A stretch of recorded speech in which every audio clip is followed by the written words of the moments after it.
Network Entertainment. Yung employee walang ganang pumasok or walang gana, hindi niya gusto yung trabaho niya, how would you motivate them? Siguro first you ask the person, like, is baka may family problem or there's something bothering her, di ba? So, mahirap kasi yung pagsasabihan mo kagad without knowing the story behind it, di ba? So, by talking to that person, dun mo maintindihan like what's the reason behind it. And So, then you give them advice. you give advice. Yung advice mo kasi hindi pwedeng parang de cajon eh. Like ito yung advice mo sa lahat eh. You need to be flexible kasi iba-ibang tao, iba-iba din yung dapat yung way of dealing with them eh, di ba?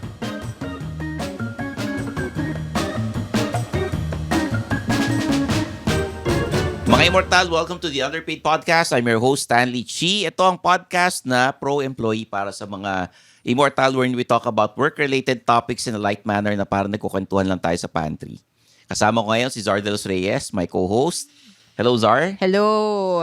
This is the second episode ng live recording natin na ginagawa natin during the journaling workshop, yung Underplanned. Hindi pala natin na-define kung ano yung live recording. No, live recording, ibig sabihin napapanood tayo bukod sa Facebook Live. Yung mga workshoppers natin, nandoon sa labas ng studio, may malaking screen doon, parang yung kasing laki ng, parang nanood ka ng sine. Ah, talaga? Malaking Tapos ikaw screen natin. sino ka? Wala, tayo yung mga host. Hindi, diba? sino artista ka? Wala, Stanley Chi. Ah, Stanley ganon. Chi. So, our topic right now is kasi umpisa ng taon, January. Bukod sa how you motivate your employees, meron din, may mga passion yung mga negosyante. Meron tayong negosyo na para kumita ng pera, pero meron tayong negosyo na ginagawa natin for the love of. Hindi masyado pinagkakakitaan ng pera, pero nag-e-enjoy tayo. Yun yung mga passion projects or businesses. Ang guest natin is a businessman. Marami siyang negosyo. And siya rin yung founder ng Funko Fanatics Philippines. Yes. And Rocky Moto Philippines. Yeah. Di ba? Bago yun, no? Yun, Rocky Moto, bago. Yan. So let's all welcome Mr. Nico Lim. Hello. Good morning, everyone. Hello, Nico. Hi, Nico. Welcome to the Zar. Underpaid Podcast. And ikaw magsabi sa amin kung ano yung mga negosyo mo para naman familiar yung mga listeners natin. Well, actually, very diverse yung mga business. We're into livestock. So, livestock, meron din into fitness. Yung gym. May gyms ka, ganun? We have gyms. Livestock, meaning of livestock, mga farm. Yun, meron. So, Chickens, gano'n? chicken, pigs, eggs, yes. So wait okay. lang, lumaki ka ba sa farm? Technically, medyo. Medyo because I live in the farm until I was like, I don't know, kung 2 or 3 years old. Parang ganyan. Alam mo, nakalimutan ko na yun actually. Yun. So, Magandang tanong lumaki yun. ako sa farm. Mga 2-3 years old. Tangkad mo nga eh. Diba? So, ano height mo, bro? 6'1"? 6'1". Iba talaga pag lumaki sa farm. Ikaw, hindi ka lumaki sa farm, no? Hindi. Lumaki ka sa Binondo. Hindi. Sa Manila. Sa Manila. Yan. So, ayan, yung mga business mo, bukod dyan, you're also friends ka with the Funko Pop Founder. in the States. Yes, diba? yes. So, of course, syempre, busy tayo with our business, with work.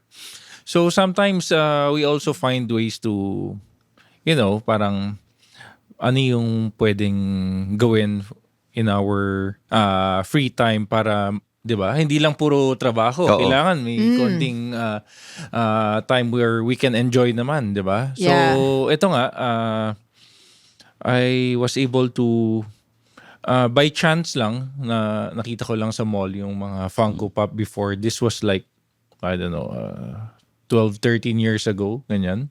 So, nakyutan lang ako, and then I started collecting it, and then, yan nga, parang at least something I enjoy on the side. Oh, he's an avid Funko Pop collector. And kung nakita mo yung mga collection niya, nabibilang mo ba? How many Funko Pops do you Oh my have sa bahay? God. Wala, hindi ko yun binibilang.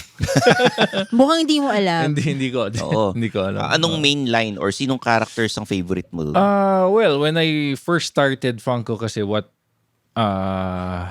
attracted me to it is yung, syempre, ano siya parang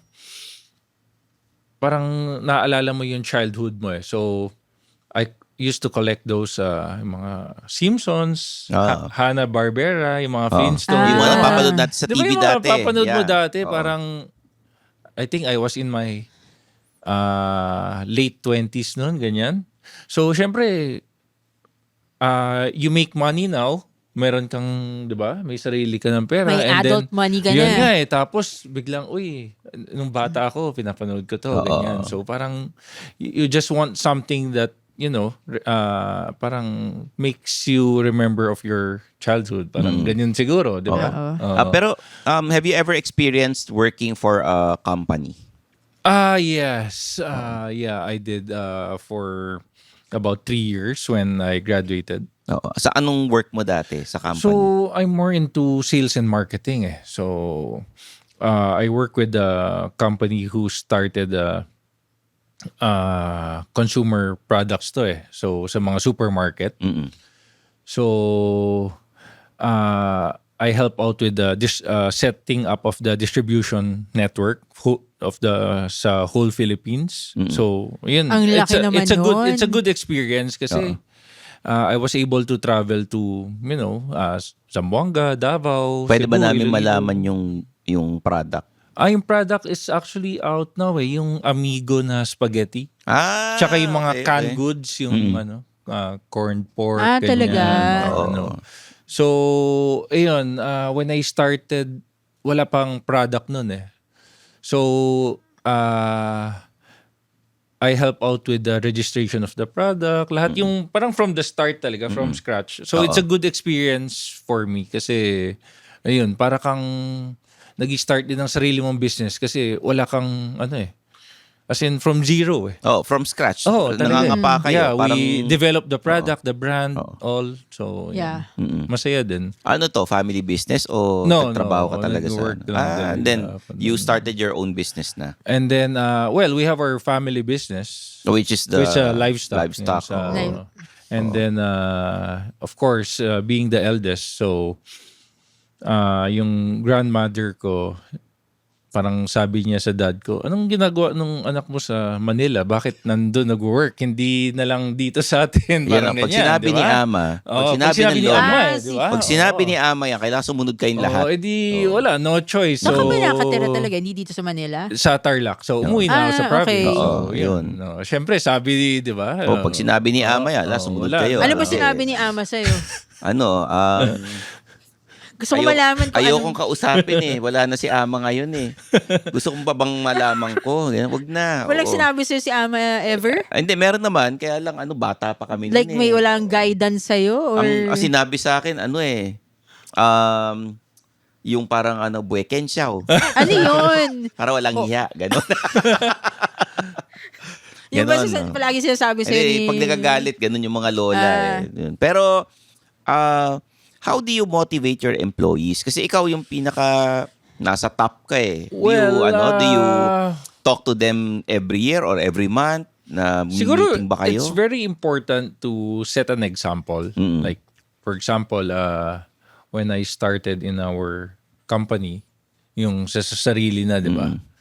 So, well, even during the time when I was working, kasi ako maagaw nagigising eh. Oo. So, parati 7 a.m. na sa office na ako. So pag nakikita nila, So, nako, syempre, nakita nila, yung si boss nandyan na eh. Oo nga. Hindi ka Tapos, pwedeng malate kay boss. Dapat mauna ka ron eh. Nakakahiya naman. Pero, di ba? Yung, Diba? ano sa'yo pumasok. So, But it's very ganyan. different, di ba? Kasi yung trabaho mo before, parang more corporate ba Yes, siya? corporate. And then yung sa livestock, syempre mga yun, yung mga nag-aalaga ng mga manok. Yes. So how you manage them would be different rin. Yeah. Or is it may similarities ba?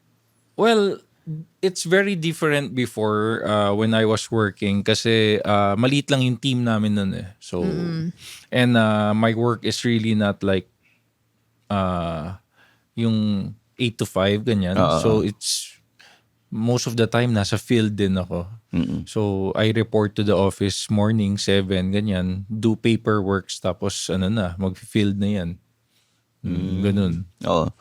So, when nag-join ako sa business namin, kasi aside sa livestock, may rice mill din kami. So doon ako nag-office doon sa rice mill namin. Oo.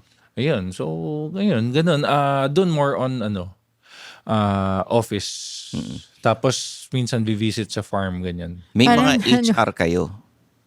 Alam mo naman, Chinese business, Ang all around parang, di ba? Oo. Ikaw na rin yung HR. Parang ganun na rin eh. Kami-kami na lang all around. Accounting, HR, marketing, di ba? Halimbawa yung employee walang ganang pumasok or walang gana, hindi niya gusto yung trabaho niya. How would you motivate them? Siguro first you ask the person like, is baka may family problem or there's something bothering her, di ba? So, mahirap kasi yung pagsasabihan mo kagad without knowing the story behind it, di ba? So, by talking to that person, dun mo maintindihan like, what's the reason behind it. And then you give them advice. you give advice. Yung advice mo kasi hindi pwedeng parang dekahon eh. Like, ito yung advice mo sa lahat eh. You need to be flexible kasi iba-ibang tao, iba-iba din yung dapat yung way of dealing with them eh, di ba? Halimbawa, Zar, ito tatanong Ako may ko tanong lang. ako eh. Oo. Kay Nico, very curious lang ako eh. Pag pumupunta kang farm, anong suot mo? Nakaano ka ba? Hindi. Iba yung image na nakikita Actually, ko eh, pag kay pag Nico. nakita Kasi mo- diba, Oo. sanay ka dati corporate, diba? Tapos pag sa farm, ano usually, Actually, pag pumunta ka sa amin, mga businessman doon, wala, naka-shorts lang. Naka-shorts lang talaga. Simple lang. Very Naka-shorts, casual. naka-t-shirt, Tapos may, straw hat. Hindi kasi Ganun. mainit eh. Ganun Oo. lang. Nasa farm kasi. Simple lang talaga, Simple lang. Like, Actually, gising enjoy. ka lang. Yun din yung na-enjoy ko sa province, mas laid back. Ganyan. Relax lang. Yun. Dahil, syempre, sinabi mo, you give advice dun sa mga Yes. employee. Hindi ba sila nahihiya makipag-usap sa'yo? Dahil ikaw yung boss eh. Well, it depends kasi kung anong klaseng boss ka. Meron Kunwari, kasi yung serious masyado. magpapabali, Kasi ganun. kami yung environment namin, parang we joke around sa... Ganun. Hindi, Very very casual, light, very light. casual eh. So, yun, hindi ganun ka serious. So maganda kasi parang you treat your employees as your family rin eh. Yeah, Diba? oo. Oo. Pero of course, you need to be careful also kasi baka mamaya sa sobrang relax, parang minsan kasi may mga ibang employees na nakakalimutan na nila yung Yung alam mo yun, boundaries na, "Uy, amo mo yan," Oo, ganyan. Hindi ganun pwedeng nga. ano. So, balance lang. Oo. Do you hire your own employees? Well, sometimes yes. Sometimes ako, sometimes sa parents ko, ganyan, or yan. Pero pinapaano muna namin, filter sa staff. And then we do the final interview. Ako I'm very interested about your Funko Pop fascination eh. Kasi paano ka nag-transition from, paano mo naisip na, okay, mag-build nga ako ng community, mag-build ako ng yeah, business. so, Kasi parang ang hirap na mag-build ng community At Yeah. saka mag-build ng business out of it. Yeah, true. So, ito kasi, so, I mentioned nga a while ago that I started buying Funko, no? So, of course, syempre, I research about it. Like, tapos, dati uso pa yung mga online forum eh. Ay, Diba? oo. Teka, kailangan natin pakita yung Funko. Papaabot namang Eds, nung Sir Eds. dalawang pirasong Funko So na pakita natin. kung medyo nagkaroon kayo ng fascination sa Funko Pop, mukhang kasalanan ni Nico. So, kasi, online forum dati, hindi ko lang kung naabutan nyo yun. Basta, di ba? Ay, mga Pinoy mga- Exchange, ayan, mga ganyan, oo, di ba? online. Oh my ganun, God, usap-usap Pinoy kayo, di ba? Exchange Oo. pa. Di ba? Nung dati, ganun eh. Wala Parang akong magkaka-age lang mahanap tayo, na no? forum ng Funko for Philippines. Ang mga nakikita kong forum is parang US based eh. So, edi nag-join ako doon, ganyan. And then, yun, pagtagal, parang, syempre, gusto kong makita kung may nagko-collect din ba ng Funko dito sa Philippines, baka mamaya ako lang pala. Oo, di ba? Wala masyado. So, gumawa lang ako ng Facebook group. So, ganun lang. Gumawa lang ng Facebook group. Tapos hanggang sa nag-ano kayo, lumaki ng lumaki. Yeah, and, so I started the Facebook group 2013. So, ngayon meron na kaming 56,000 members. Oo. 57,000. Siyempre, ang pinaka-mascot ng Funko Pop, si Freddy Funko. Yeah, na we have local versions of Freddy Funko available in the Philippines. And that's all because si Nico, nakipag-usap siya sa Funko USA. First time kasi, I went to San Diego Comic Con in 2014. So, doon ko nakilala yung mga people behind the Funko. Oo. So, and then I started going every year to San Diego Comic Con. Ito kasi yung pinakamalaking... Yes. Alam mo, Comic-Con gusto ko pumunta doon. Pero So, parang mahirap yata pumunta doon, no? Yeah, May kailangan ka bang it's hard reservation? to get tickets. Actually, the first time I went to San Diego Comic Con in 2014, I was not able to get tickets. Oh, Tapos, diba? isipin nyo, nag-email lang ako during that time, it was Brian. He was the CEO of Funko. Sabi ko, I'm from the Philippines, ganyan. I plan to go to Comic Con. Unfortunately, I didn't get tickets, sabi ko. Isipin mo, nag-reply. Hindi ko naman iisipin na mag-reply. Yes. Diba? Galing nga, Sabi nag-reply. niya, yes, come. I'll take care of your ticket, sabi niya. Wow. Sabi ko, sige, di pupunta ako yun. Yan yung first time ko.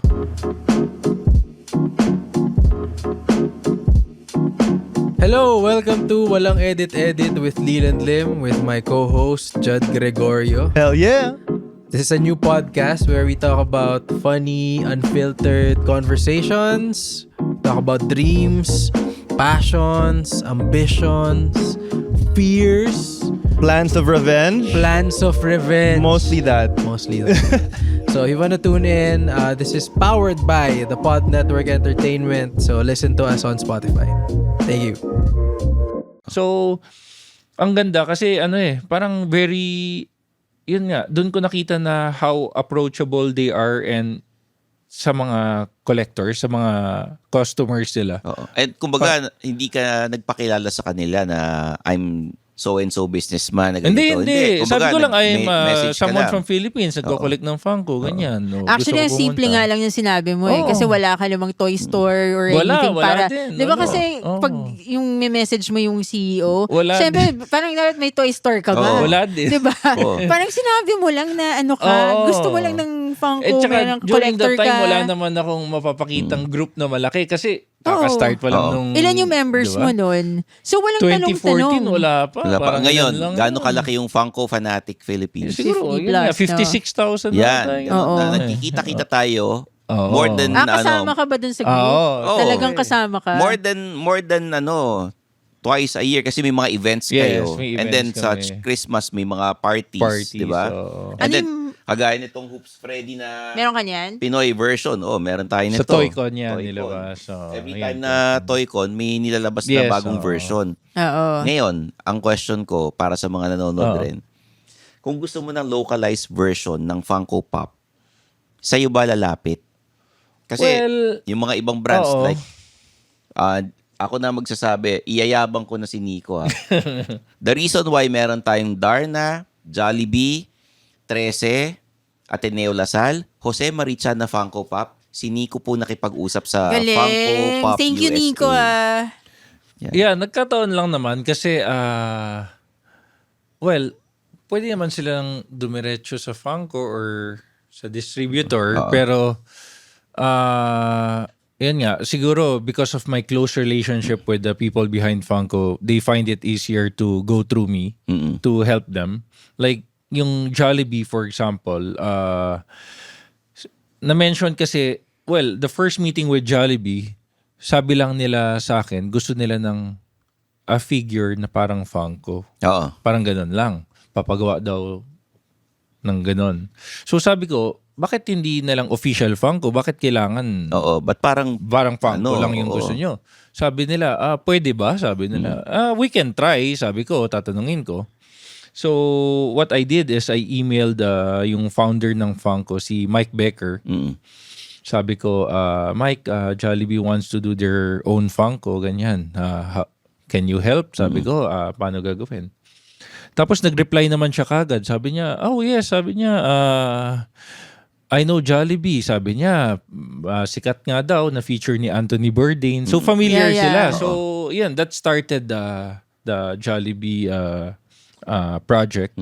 And then I think until now, that was one of the most successful Funko projects. And then nung nilaunch nga yung Jollibee, nakita ng ABS-CBN yung Jollibee. So, nag-message ngayon si ABS-CBN sa akin. Sabi, yung Darna daw, gusto nila gawan. So, yun na, sunod-sunod na. Darna. Alam mo, iba iniisip ko. Yung 13, paano naman? 13 naman, it was Phil Bars who approached me kasi friend nila si Budget. Oo, and then sila rin yung Ateneo Lasal. Yes. Diba? Yung Lasal, Ateneo Lasal, sila rin. Si Phil Bars ang nakipag-usap sa Ateneo side. Ako nakipag-usap sa Lasal side. Okay. Meron din, di ba yung parang aswang?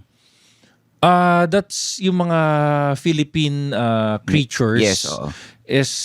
Well, technically, it's Funko but it's under Pop Asia. So, ibang siya, subsidiary. Okay. Oo. How about yung Voltes 5? Voltes 5 is it's the licensor is si Telesuccess. Ang nakipag-usap sa kanila si Big Boy Toy Stores. Big Boys. Tapos si Big Boy Cheng, direkta na rin. Iba Under naman a yun. different na Pop rin. Asia naman yun. Okay. So, How many other local Funko Pops do we have pa? Para sa mga collector na... So, Ateneo Lasal, we have the Jose Marichan.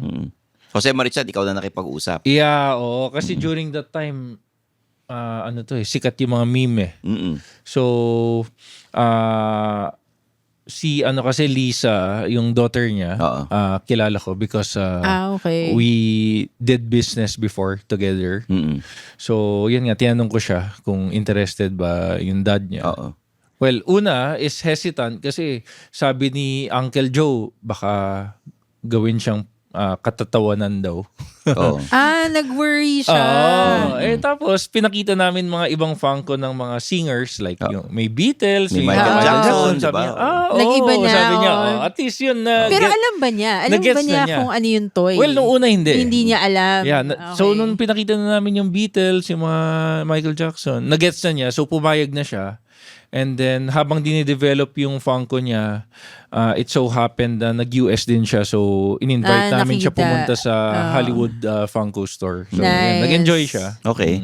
So, ikaw, Stanley. may local na Funko Pop store sa Pilipinas sa SM Mall of Yes, Asia. meron. And nung opening, nandun kami ni Nico. Nandun din si Jose Marichan. Hindi ba nandun din ako? Nandun ka rin. Nakalimutan mo ba? Nandun ka rin. Dali lang. Nandun ka rin. Doon ako nag-shoot ng video mo. Oo nga. Nandun ka rin. So, masaya. We always join yung mga events ni Nico. Hindi lang Funko Pop, pati Rocky Moto. Yeah. So, Diba? ano naman Nandun yan? din ako sa Rocky Moto. Rocky Moto kasi yung founder ng Funko, si Mike Becker. So, syempre, naging friend ko na rin talaga si Mike. So, he left Funko 2 years ago. But he's still a stockholder. No. Hindi na, wala na talaga. talagang Wala na rin. binenta niya. Yeah. So, umalis siya sa Funko 2 years ago and he started this new company. Rocky Moto, cute eh.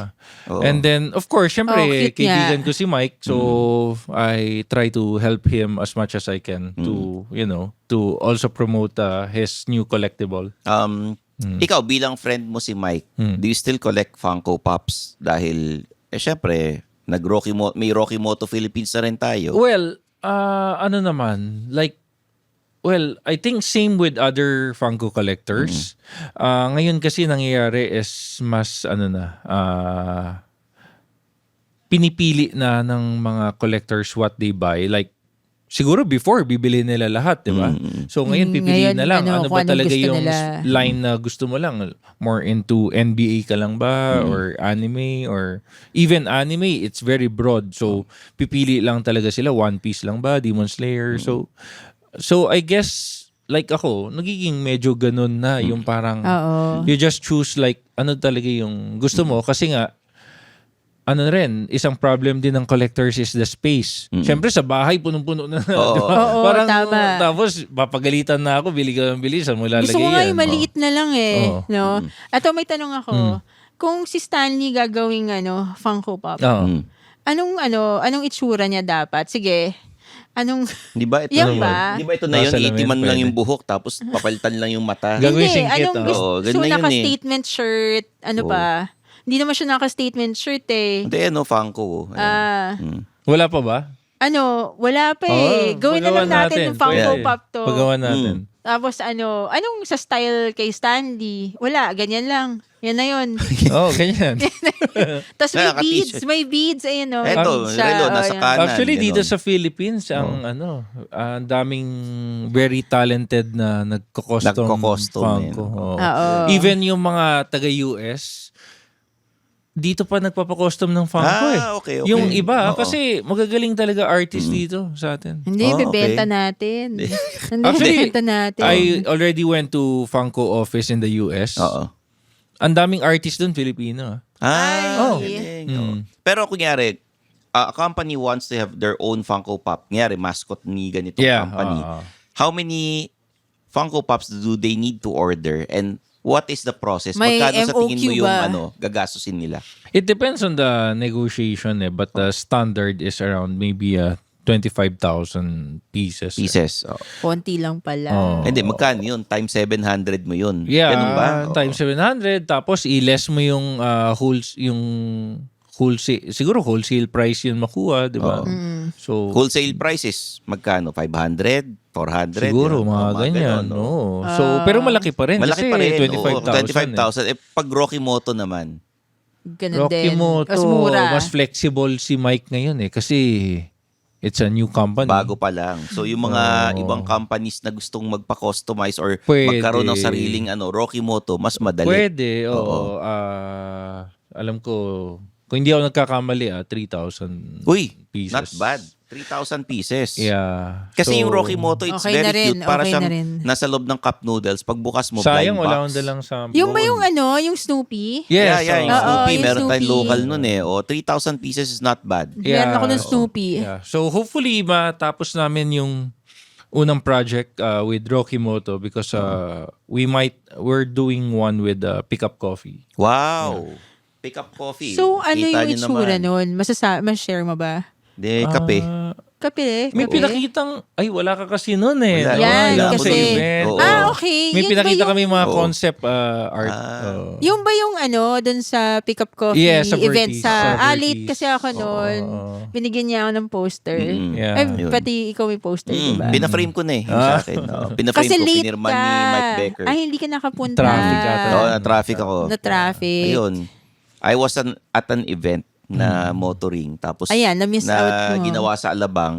I had to go to Vertiz malayo, North. Malayo. Oo. Pero thank you for sharing Nico where do they follow you lalo na yung mga gustong mag-join sa Funko Fanatic Philippines yes. and Rocky Moto Philippines? So sa Facebook lang, just search for Funko Fanatic Philippines. And then recently, we also made one for Rocky Moto Fun Makers Philippines. Yun. Yun. So just join lang sa Facebook and then if you want to start collecting, very helpful naman mga members. So there's also a list like where you can buy. Like, Okay.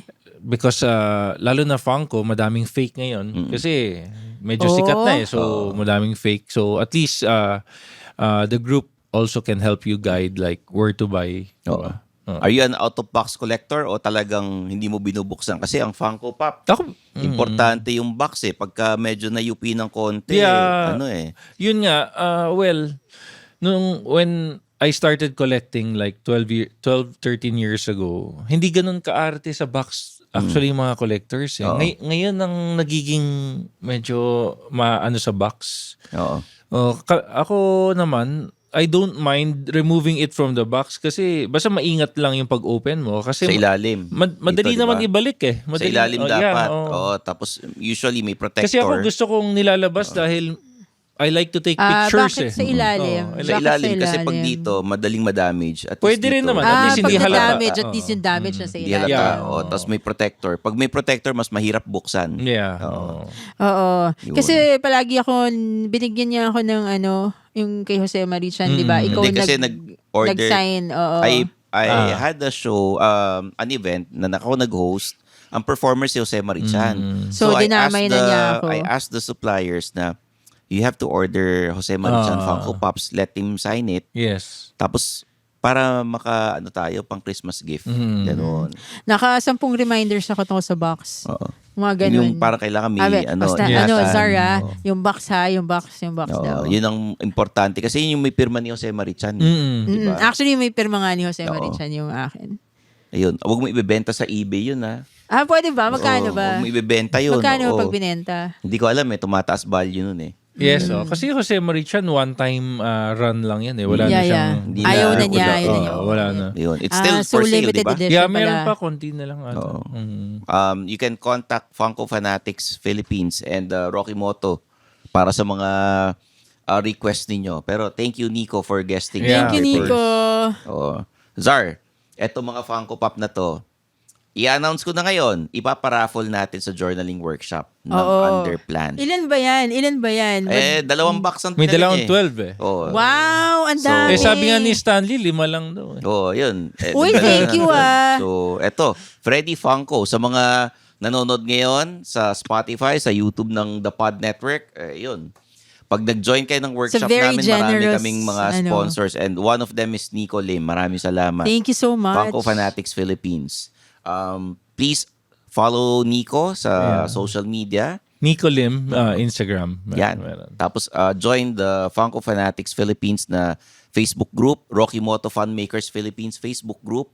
Si Zar, anong social media mo? Follow me on LinkedIn. It's Zara de los Reyes 1 and my other office on TikTok and Zara de los Reyes 1 on TikTok as well. Please follow the Underpaid Podcast on all social media platforms. Stanley Chi, kompleto rin. Hanapin nyo na lang. And of course, Suplado Motors. Facebook, Instagram, TikTok, YouTube.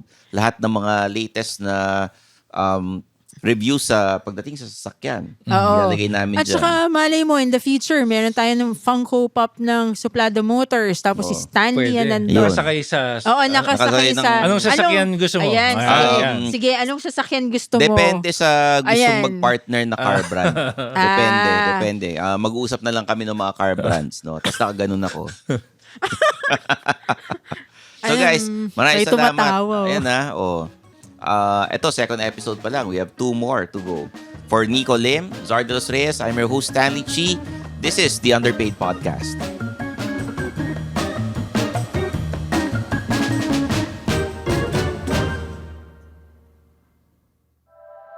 The opinions of podcast creators, hosts, and guests are not necessarily reflective of the official stance of the Pod Network Entertainment, its hosts, or other network programs. The content created by the people behind the podcast is personal and not meant to harm any religion, ethnicity, group, organization, company, or individual.